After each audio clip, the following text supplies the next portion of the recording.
Hello students, brilliant study points में आपका स्वागत है।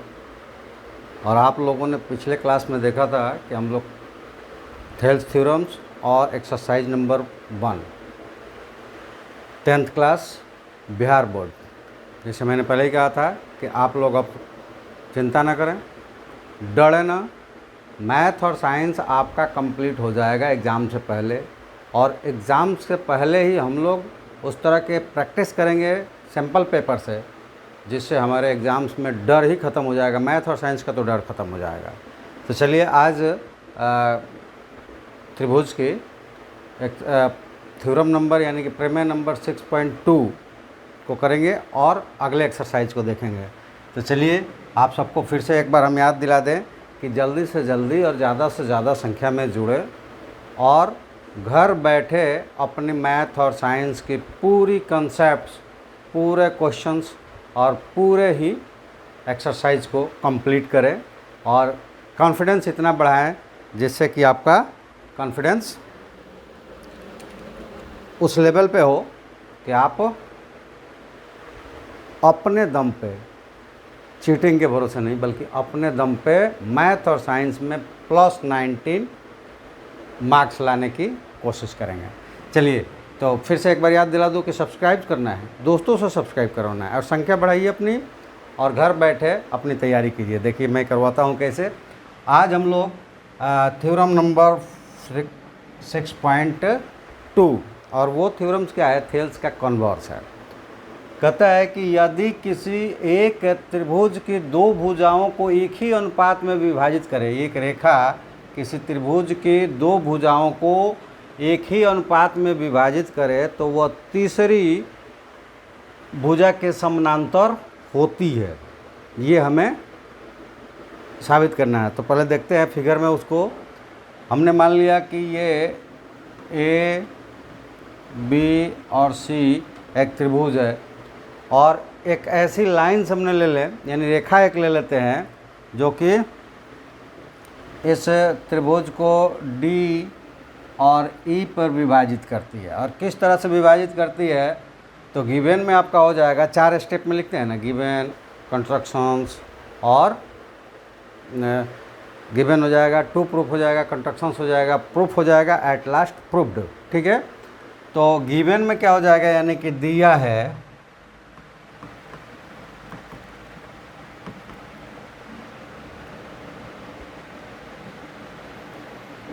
त्रिभुज ए बी सी में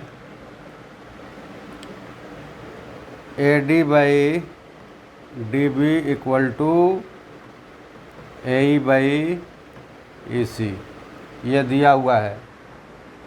टू प्रूफ में क्या होगा, साबित करना है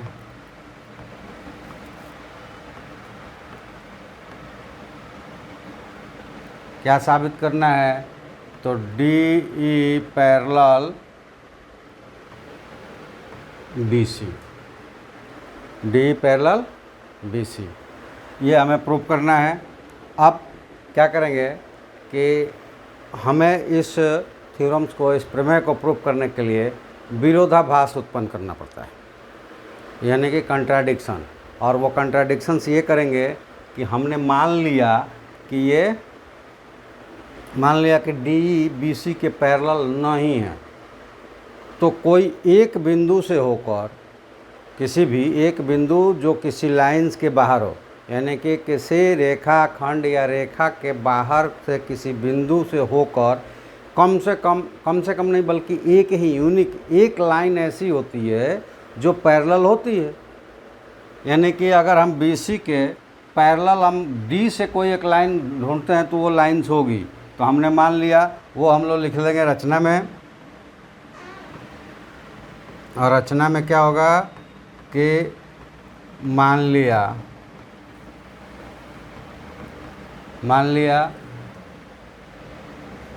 D नॉट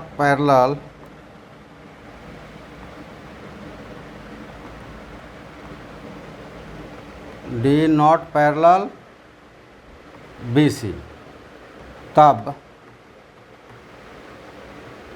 D से होकर होकर एक रेखा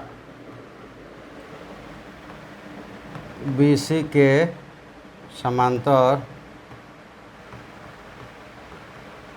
होगी, वह रेखा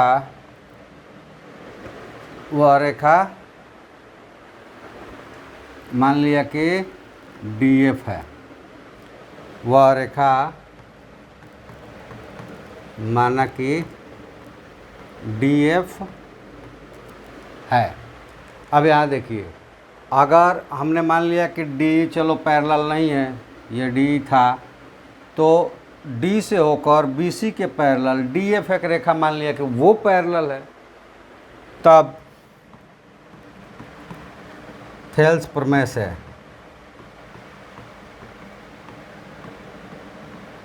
क्या होगा,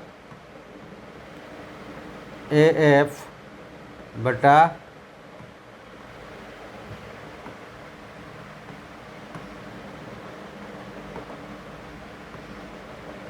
AD बटा DB इक्वल टू AF बटा FC, इक्वेशन नंबर 2। अब आप देखें कि इक्वेशन नंबर 1 में AD बटा DB है और यहाँ भी AD बटा DB है, और ये कहता है कि AE बटा AC, और यहाँ कह रहा है कि AF बटा FC। तो अगर दोनों इक्वेशंस की समीकरण की तुलना करें तो हमें राइट हैंड साइड भी इक्वल ही मिलेगा। तो यहाँ लिख दें समीकरण 1 और 2 की तुलना करने पर, तो ये क्या हो जाएगा, ये हो जाएंगे, और बाहर ही करके दिखा देता हूँ मैं, और यहाँ लिख देंगे, दिया हुआ है कि AF by FC is equal to AE by EC। दोनों तरफ हम ऐड कर देते हैं, ऐड 1 बोथ साइड, तो क्या हो जाएगा, AF plus FC by FC is equal to AE plus EC by EC। और आप देखते हैं कि AF प्लस FC AC होगा, और AE प्लस EC भी क्या होगा, AC होगा। तो यहाँ पे हो जाएगा ये कि A प्लस FC AC और FC is equal to AC by AC, और यहाँ से ये AC और AC कैंसिल हो जाएगा, तो ये मिल जाएगा FC is equal to EC but AFEC is a straight, sorry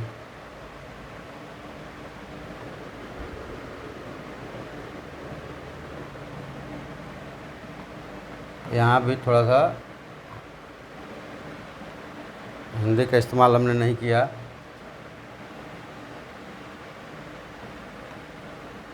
दोनों तरफ एक जोड़ने पर, तो ये हो जाएगा, यहाँ लगेगा कि लेकिन AFEC एक सरल रेखा है, इसलिए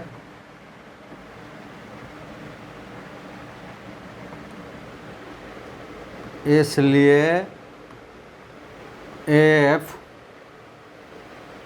बराबर EC तभी होगा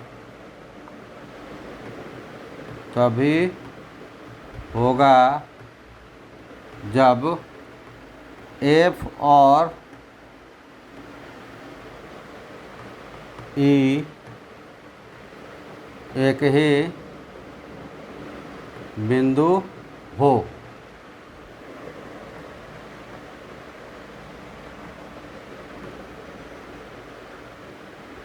एक ही बिंदु हो, और जब वो एक ही बिंदु होगा तो जब F और E एक ही बिंदु हो गया, मतलब कि DF और DE एक ही लाइन से है, तो इसका मतलब ये हो गया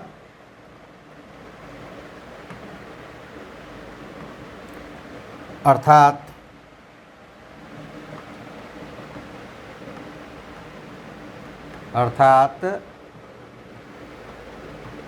DF और DE एक ही सरल रेखा है,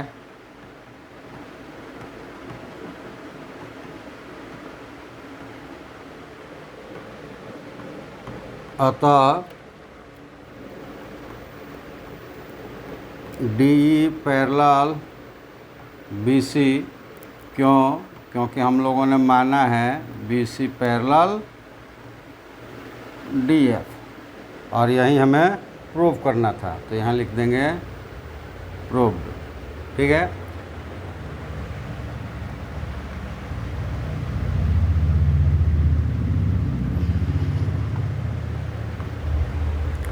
यहाँ DE को प्रूव करना था BC के पैरेलल, हमने DF मान लिया कि पैरेलल है, और उससे थेल्स थ्योरम का प्रयोग करके हमने इसी को प्रूव कर दिया। यहाँ पे आपका प्रूफ हो गया कि DE पैरेलल BC, और यहीं प्रूव करना था।